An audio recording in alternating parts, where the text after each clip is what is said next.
So hi everybody, welcome to our Governance Made Easy webinar titled today, Board Remuneration and Directors' Fees in Australia. My name's Sean McDonald and I'll be your moderator for the next 45 minutes. Thanks for attending today. We really appreciate the effort you've made to be here. During our session, if you have any questions for our panel or for David, please use the Q&A button at the bottom of your screen and we'll be answering these during the session and try to get through as many as we have time for. And last but not least, if you stay through till the end, which we hope you will do, and is customary for our webinars at BoardPro, we have a special treat for you.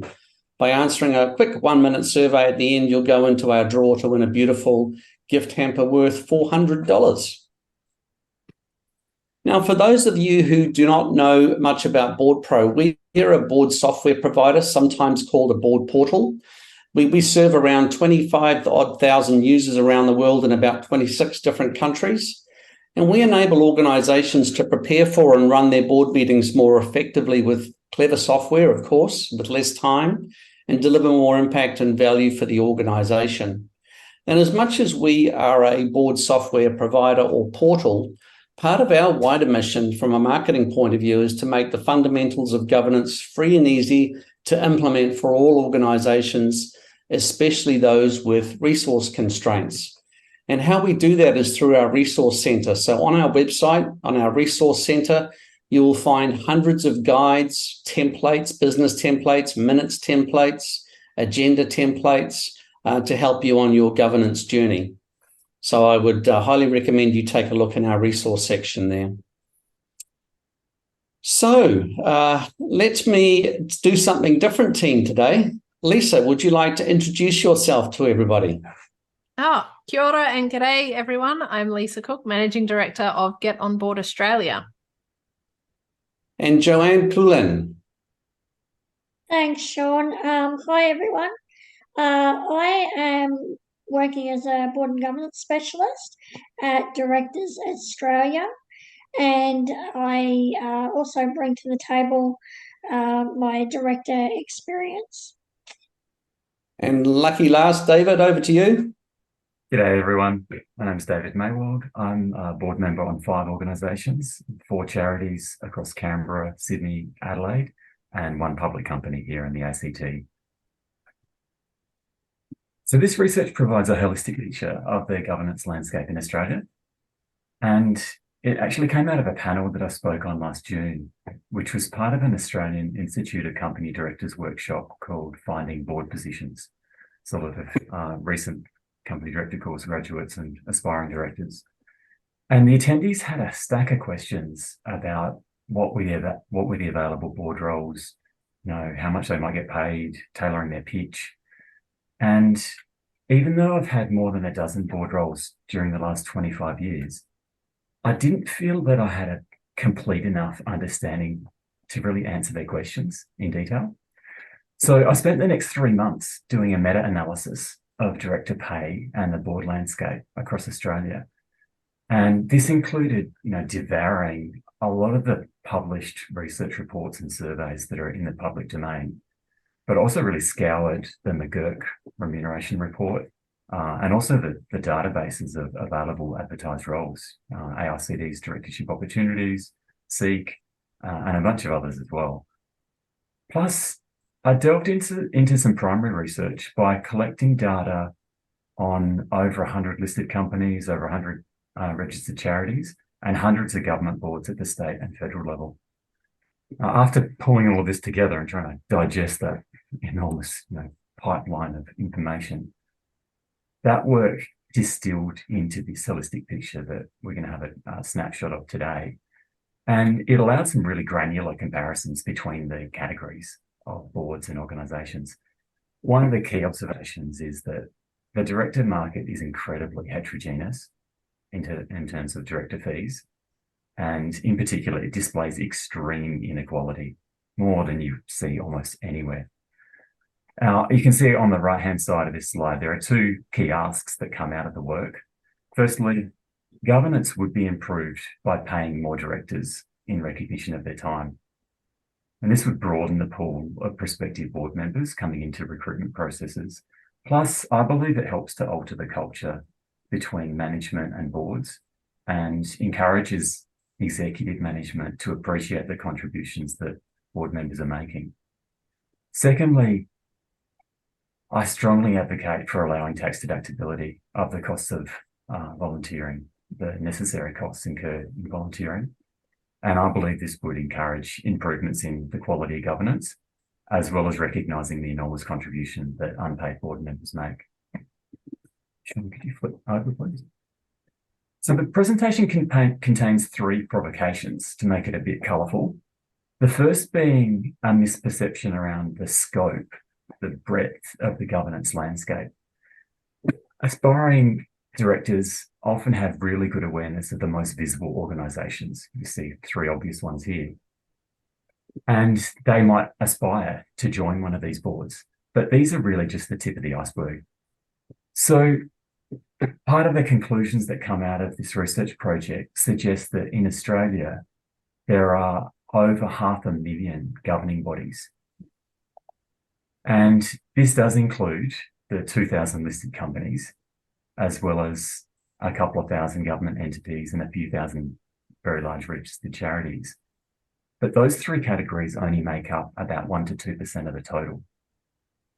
You can see the much bigger bars here, the unlisted and private companies, small and medium charities, unincorporated nonprofits, sporting organisations, body corporates, and so on. Just thinking about the commercial businesses as an example of the categories. In Australia, there are 2.6 million active businesses. But when you look at those, 60% of them have no employees, and about 60% have sales turnover of less than 200,000. So the governance space is much smaller than the 2.6 million. I've excluded sole director companies from this analysis and from the counter boards on the basis that they don't have any non-executives serving in a governance capacity. You've got a single person who owns the company, is the executive, and as well as having the director duties. So that's been completely excluded from this analysis. Whereas by comparison, you can see that big brown bar, body corporates and owners corporations are largely included in the analysis because they comprise a group of non-employees with some authority and control over the organisation in a non-operational capacity. So they might outsource to a manager or who actually delivers the services within the building, and the committee members have duties and responsibilities. Lisa, Joanne, what are your perspectives in terms of the landscape of board roles? I find it really interesting, this graph, because so often what we focus on and what people focus on when they think about their board career, how much they could get paid, the fact that they can get paid, is really on those listed companies. We sort of have an overwhelming oversight and conversation about those companies in particular. And that's, people then take that on and believe that that's what being a paid board member is. That's how we will get paid. That's the sort of quantum in which we'll get paid. But this is a stark reality that that's not the case. Most of the time, if you do land a paid board role, chances are it's not on a listed company. It may be somewhere else. And really, you can't have the ambition going into that board search strategy thinking that you're going to do this as a wealth maximizing activity. Joanne, from you? Yeah, just following on from Lisa's point about there are things other than the income that you really need to be prioritising when you are considering a move into the director sphere. I think it's worth perhaps sharing a brilliant piece of advice, super valuable, that a director shared with me over a decade ago, and I've since repeated it to others. You should never take on a directorship if you will become completely reliant on that sole directorship's income. And that you've got to think about that. It's not like a normal job. The reason you need to not be reliant on that income as compared to your traditional job is that your fiduciary duties as a director sometimes will require you, in order to act in the interests of the organisation, to perhaps argue against views of your peers on the board. Obviously, you would do so professionally, but sometimes it is about calling out when you think things are not right. And you need to be able to do that without fear or favour. So if you are worried about potentially not having your next term renewed because you've found yourself relying on that income, that can really handcuff you and stop you from fulfilling your true obligations as a director. So that's something else to keep in mind when you're considering moving into this space. So the second provocation is a challenge to the myths around paid board roles. And the short answer to this myth is probably it's not easy to land well-paid board roles, let alone a portfolio of non-executive roles that provide a good living. For the 500,000 organisations or so, which have about 5 board members each, that makes 2.5 million board roles in total. Although there are fewer people than that, because obviously some individuals serve on multiple roles. And out of those 2.5 million roles or so, only about 100,000, from my central estimate, pay their directors more than the financial costs of holding that role. So those costs might include, transport to board meetings, accommodation, professional development, training, and so on. I haven't included small stipends and honorariums in that number because they often are smaller than the out-of-pocket costs that mostly non-profit board members are bearing. That's certainly been the case on a couple of my roles, which have been small payments where I've spent much more on transport, accommodation, training, and other things than I've received from those organisations. The listed company directorships on this chart make up about 1/10 of those 100,000. And then there are other big categories: government at various levels, larger as registered charities, Indigenous corporations, and private or unlisted businesses. Just think about the contrast here between listed companies and charities. There are about 2,000 ASX listed companies. And the granular work that I did looking at those suggested that 96% pay directors' fees to non-executives. So I'm not really interested in managing directors and execs who are also on the board. I was specifically looking at the non-execs for that estimate. This compares, that 2,000 listed companies, that compares to 60,000 registered charities. So a factor of 30. There are 30 times more registered charities than listed companies. And the best estimates that I've located suggest that 5% of the registered charities pay their directors' fees. Gosh. The surveys, interestingly, skew higher than that. When you look at a number of surveys of non-profit directors, they suggest that the low to high teens of directors of charities are being paid. But interestingly, almost all of them are skewed with an upward bias towards larger organisations. And in every category, larger organisations are more likely to pay directors, and they pay more to the directors. So when you take the most recent AICD survey results, for example, but then normalise it for the size of the responses, their team answer comes back to the 5%, which is what I argue is the most relevant metric for non-profit paid board members. So those two categories actually have pretty good transparency. You can look at ACNC, you can look at remuneration reports. There's much bigger uncertainty when you get out to the unlisted businesses and private companies because they just don't have to report. They don't have remuneration reports. They don't have listing rules and so on. So I've highlighted that in my thought piece, often in yellow, highlighting, just to mark that out as being an area of low conviction where there's a much wider band. Now, if at the sort of end of summing up the estimates that I've done across the categories, The range of director fees as a total pool that I've estimated is $3.1 billion to $4.4 billion per annum. So that's about half of employee compensation. It's pretty small. If you want to make a lot of money, just like Joanne was saying, get an executive job, serve in the C-suite, and aspire to the top of the organizations that way.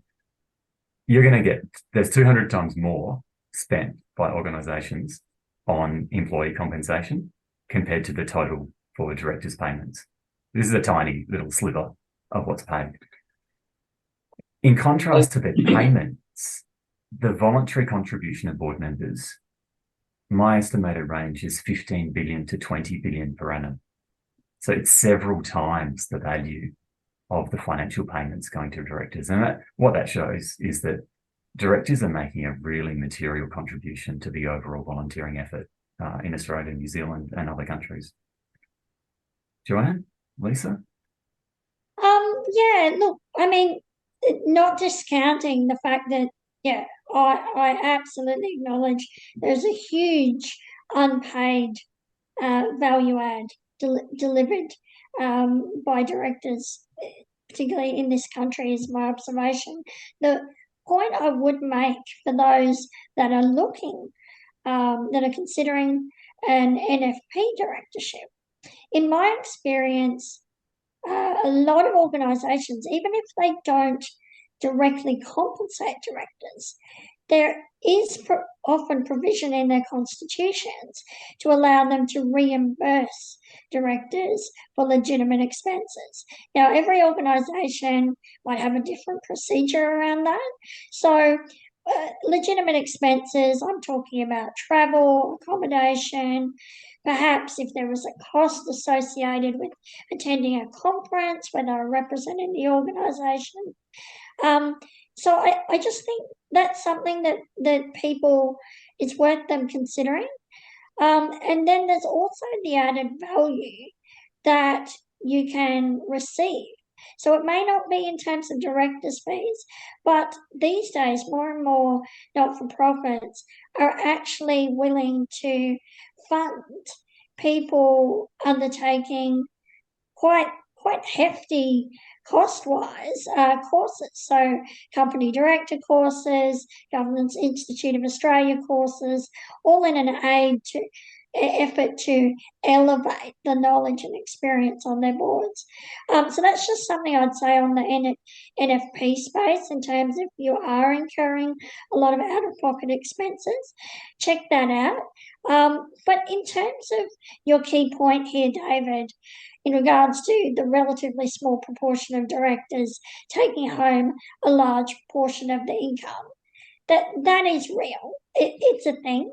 No matter what surveys you're looking at, that is undeniable. But I think it is useful to understand the historical context that has led to that. So, in decades past, board members were largely appointed by referral from within their existing board member circles, right? And a relatively narrow set of professional skill sets were considered to add value at a governance level. So by that I'm talking maybe lawyers, accountants, perhaps ex-CEOs, just to name a few. And then of course there was the value attributed to age or, well, experience, I suggest, but in the past that's traditionally been, look, do you have grey hair? Okay, so that's what I'm talking about in terms of the experience people were looking for. But the good news is that things are changing in respect to all of those points. So there is some light at, I wouldn't say the end of the tunnel, but there's some light that we can all look towards. As our society is, I won't say has acknowledged, but I'll say is increasingly acknowledging the value of diversity. So too are organisations and their boards. And then to meet that need, boards are going out to market and openly advertising director roles. So that can only be a good thing for improving these statistics over time. Lisa, anything from you? Yeah, I want to touch on this not-for-profit thing and registered charities. There's a difference between the two, but we won't get into them. It's a really hard argument for most of those organizations to pay their board members. And the organizations that do, they obviously have fantastic members that are quite comfortable with that, and they feel comfortable justifying it in the bigger picture, especially the bigger revenue picture and how much is actually going to mission and going to the cause, that allows them to do that. But most of the time it's not an easy sell. And David, I challenge your premise that paying board members will lead to better board members and better governance. I'm not quite sure that input will directly equal output in that equation. And that's an interesting research question in and of itself. So there's more to the picture around remuneration and the quality of board members. I myself sit on a national registered charity as a volunteer board member, and my colleagues are just fantastic, really high quality. And we've all come in with our eyes wide open that this isn't a paid role, that we may be from time to time expected to reach into our own pockets and contribute to the cause, to the mission of the organisation. So to Joanne's earlier point, there's a lot more that people, aspiring board members, need to consider when they're thinking about joining a board, and especially if that board is a volunteer base. It's not only that I can contribute to an organisation that I'm really aligned with because of what it does and the mission that it's serving, but there's also things beyond that. I mean, it's such a great addition to your career. It will make you a more well-rounded employee.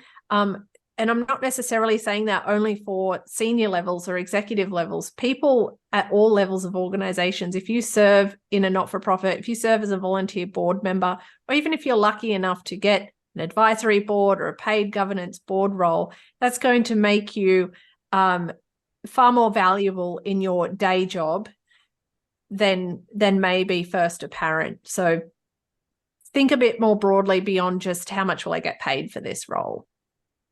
Thanks, Lisa. Guys, we have three questions here, David. Shall we just jump into these? Good. Ormans asked, how many boards can a director effectively serve? Who wants to tackle that one? How long is a piece of string? Yeah, it depends. It depends, like really quickly, how big are the organizations, how complex, how much time is required from you. And you always need to factor in buffer, because a crisis will happen. It's just a matter of when, not if. So you need adequate time, and that needs to fit into your life. So think about your life as well. Do you have kids? Are they younger? Are they older? What do you do for a living? Do you make sure you have enough rest? Do you have to work? A full-time job's going to be different to them. But like David said, how long's a piece of string? Okay. Second question, what advice would you give to people looking to move into non-executive governance positions, particularly what younger viewers might be able to do to further their governance skills and exposure to such opportunities? I'd be happy to take that one initially. Okay. Look, I guess like Lisa, I'm a huge advocate for taking on a voluntary role at a not-for-profit. That's how I did it, and I still have voluntary roles.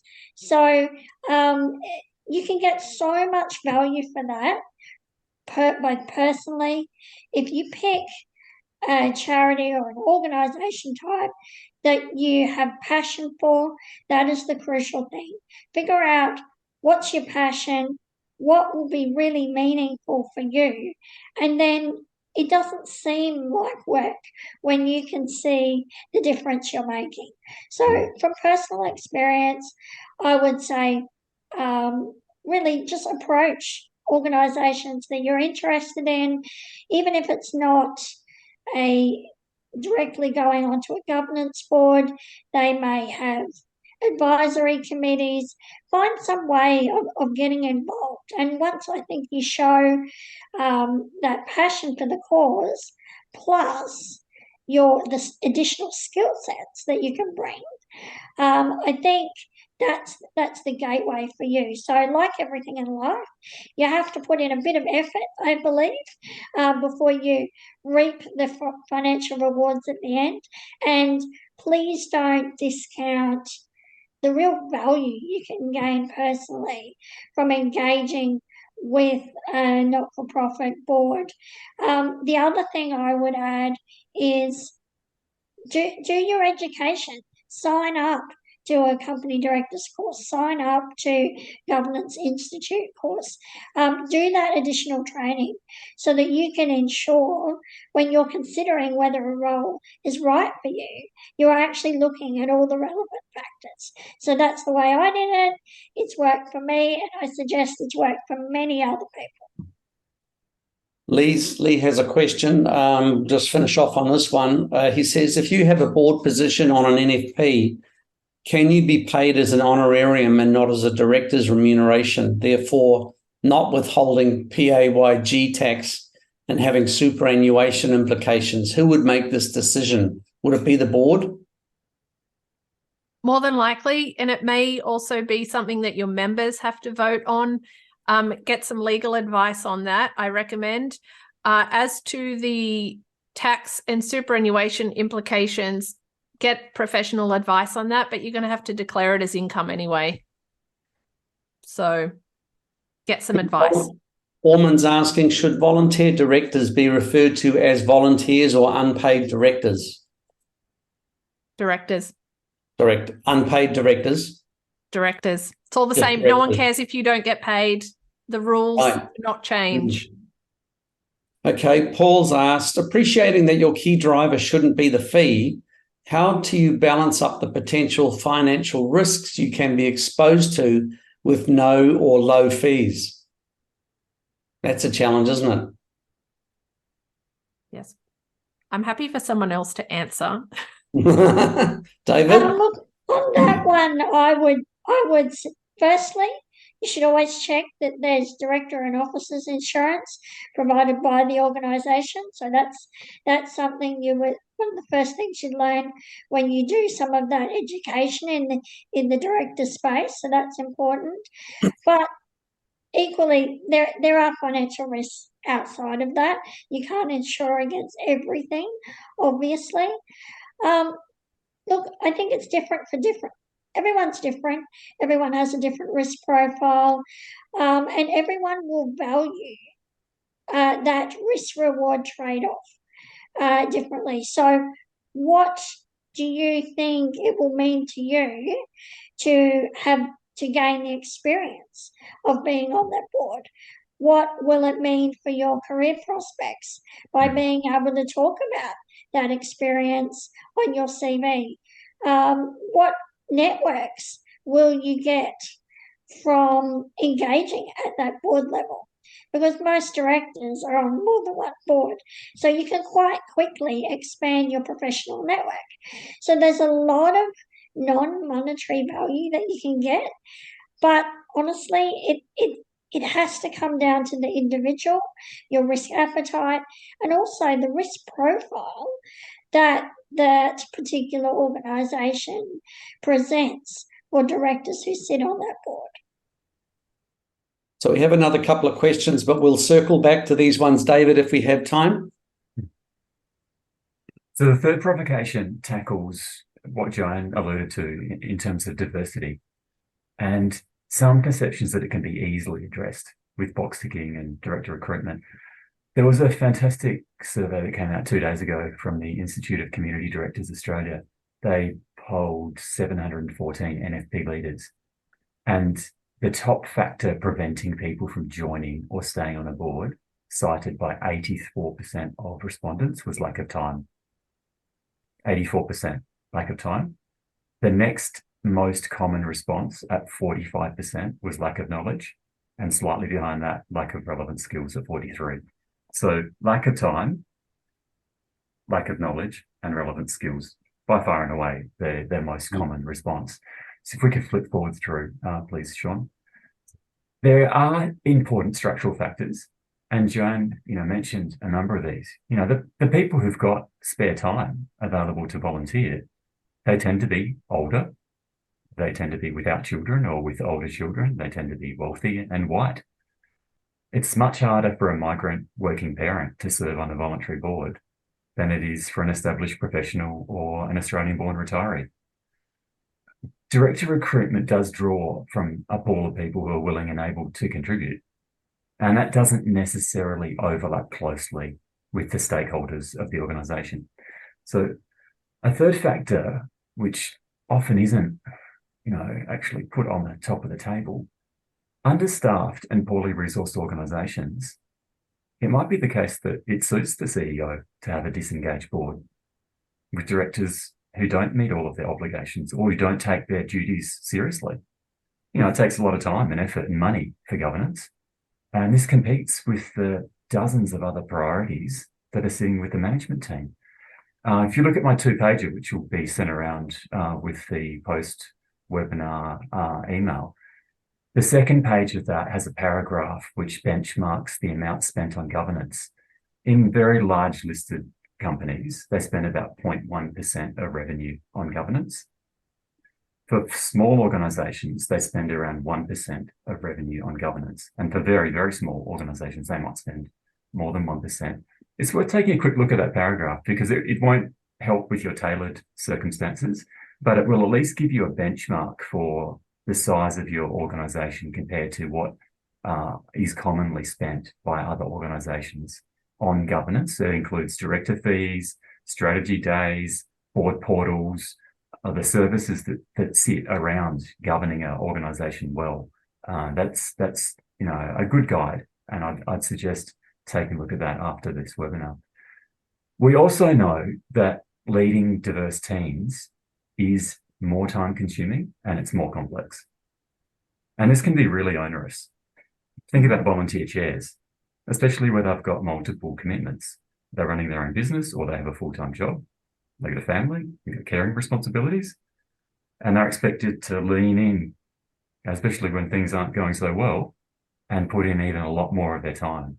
Add the higher expectations around more diverse and inclusive leadership of teams, and that can become the straw that metaphorically breaks the camel's back, and also actually a real challenge for busy people getting involved in leadership of boards.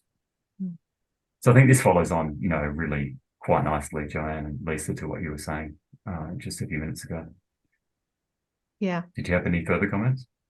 Look, the time that is required, and especially of someone in a chair role, is enormous. And part of your consideration when you are doing due diligence around should I be joining a board or not needs to be reflective on yourself. And do I have that capacity? Do I have that time? And it's much more time than just showing up to the one meeting every month or every quarter or whatever it is. There's so much more to it that goes into being a good board member, which I'm assuming if you're tuning into this webinar, that is your aspiration.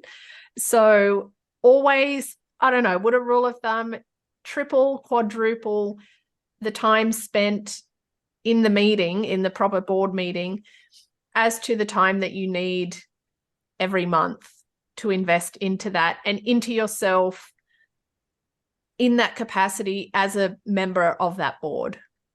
Mm. Yeah, I would underscore that. Look, I don't think you should, it's up to every individual, right? But personally, I don't think you should be considering taking on a director role if you are not prepared to lean in and have those difficult conversations, right? Because that's the value you bring as a director, questioning the status quo and really just challenging things. That's your purpose as a director. And in terms of board diversity, look, it just makes good business sense. And I'm not talking about PR or reputation or even from a stakeholder engagement perspective, although diversity on your board will of course add value to your organisation in those respects. I'm actually referring to the underpinning concept of the board governance model, and the fact that it's built on the acknowledgement that collective decisions over time will yield better results than the decisions made by any one individual, right? So it follows on from that it's actually the process of considering different opinions and perspectives before coming to a conclusion that delivers the value add for the business. So when you think about it like that, you're mad not to at least be aspiring to having a diverse set of viewpoints on your board. We have a few more questions that have come in, David. Do you want to take those now? Go for it. Okay, so Phillips asked, or he makes a statement, my observation on multiple non-profit boards is that where they are paid, there's more of a thought of it being a job rather than a favour you are doing. This results in a higher level commitment in relation to meetings, etc. Where they are not paid the day job, always seem to take priority. How do you address this? Challenging, isn't it? I have thoughts. This comes down to a personal temperamental attitude, I feel, and also speaks to the culture of the board as a whole.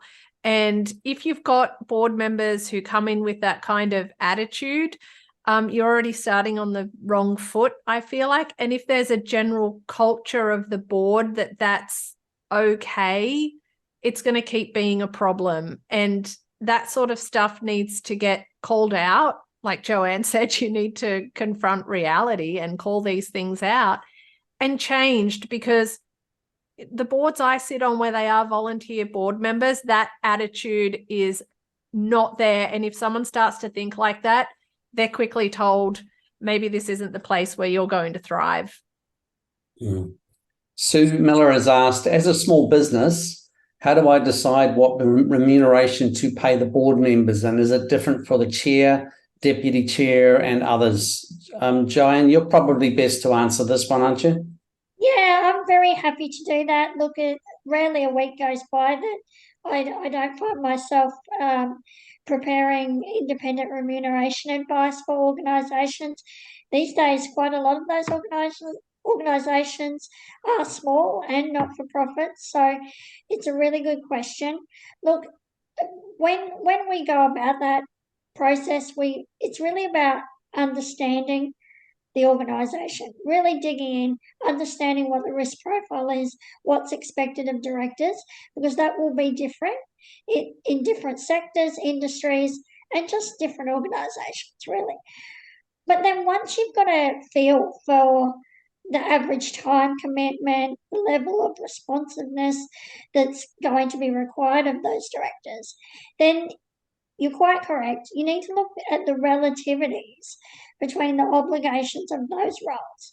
So typically we start with a base director fee, and then we look at multiples of that base fee for, say, the chair. Often that can be 2 or 3 times the base fee. It actually mirrors what Lisa was saying about that 2 or 3 times the effort and time required of people in those roles. And we also take a look at the committees. When people are on committees, that's an additional effort, that's an obligation. And some of those committees can be real workhorses for boards. So we also look at both member and chair fees for committees. And really, that, I believe, is the best way of ensuring that people are paid commensurate to the effort that they are putting in. And that ensures that there's no board dynamic issues that can arise if everybody's being paid a single nominal figure. Yet, of course, certain people will be taking on more responsibility. Bill Corey's made an observation here. He said, regarding paid versus unpaid, our experience of around 100 board reviews conducted over the past 20 years, unpaid directors with multiple directorships are much underlined in bold, more likely to give lower priority to their unpaid roles, i.e. not prepare, not attend. We have a number of clients who report immediate improvement in dedication when introducing even very small amounts of remuneration. One last question. If a committee of the board is responsible for recommending director rem to the board, what sort of benchmarking and research would you suggest to inform their recommendations? Have a look at your research paper, David, I'd suggest. I'd suggest they might want to go to Joanne. Right. Look, there's many firms such as ours that, can provide independent remuneration advice. I would just say be very clear on what you're going to get back from the providers there. Make sure it aligns with your expectations and what you need to take to your stakeholders. And look, people can either get that independent advice and, it's always good to have that objectivity there. But look, if you want to do it yourself, there's paid surveys. David listed a few of them earlier. I won't go through all those. But really, if you're in a particular industry, quite often industries do surveys. So you might need to do a bit of digging, but there is information out there if you know where to look. And that's part of the trick. So it'll be different depending on the sector you're in. And then you can always, of course, look at the listed companies if you're anywhere near that scale, though they are required to disclose their directors' fees if you're a listed company. So go to their financial accounts for that. And more, I'm seeing some not-for-profits be a bit more explicit about the director fees they are paid. So you can look at some of your peers in the industry. Hey, maybe give them a call if you've got that kind of relationship. But it's really spending the time doing the research, whether you do that in-house or you outsource that to someone that does that more regularly. Great. So, David, back to you to wind things up. I think we've had a great discussion. Yeah, we've fleshed great out some discussion. different perspectives here. It does stand out. Listed companies make up a lot less than 1% of boards and board members in Australia. The take-home pay, for those boards, it's about a third of the total remuneration pool. But like I mentioned, there's a huge amount of voluntary contribution. I fully accept and agree with all of the non-financial aspects of social, environmental, other contributions that are made, and it's not being recognised to the extent that it really deserves to be. So I hope this highlights, the big amount of value that's being contributed to governance from volunteers across Australia and New Zealand.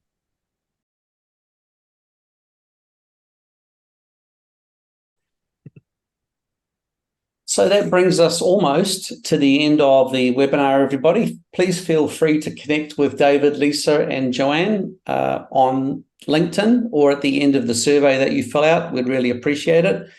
The next webinar we have in our schedule is How Late Reporting Kills the CEO. That's going to be a really interesting webinar with Megan Motto from Governance Institute Australia and our own CEO, Brett Herkt. We also have a couple of masterclasses coming up, but they're filling up really fast. So please, if you're interested, take a look and book your seat. The first one coming up on the 1st of February, which is only just around the corner, is how to be a great chairperson to elevate your leadership skills. With the next masterclass is on mastering the art of effective board meeting minutes. And that one is super popular and is selling out really quickly. We have limited numbers. We reserve our numbers to 12 people only in each class, just so that it's a really nice, intimate affair for everybody. If you're trying to find out on our website where those things are, just go to our resources page and the webinar masterclass area.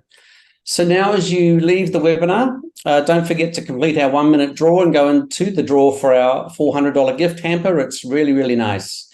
We'll announce the winner tomorrow. Thanks again for your attendance, everybody. I hope you enjoyed the session, and thanks, David, Joanne, and Lisa this afternoon. It was a really interesting discussion. We look forward to seeing you all at our next webinar on the 26th, which is, as I said, how late reporting kills the CEO. So thanks again, everybody. Have a great day.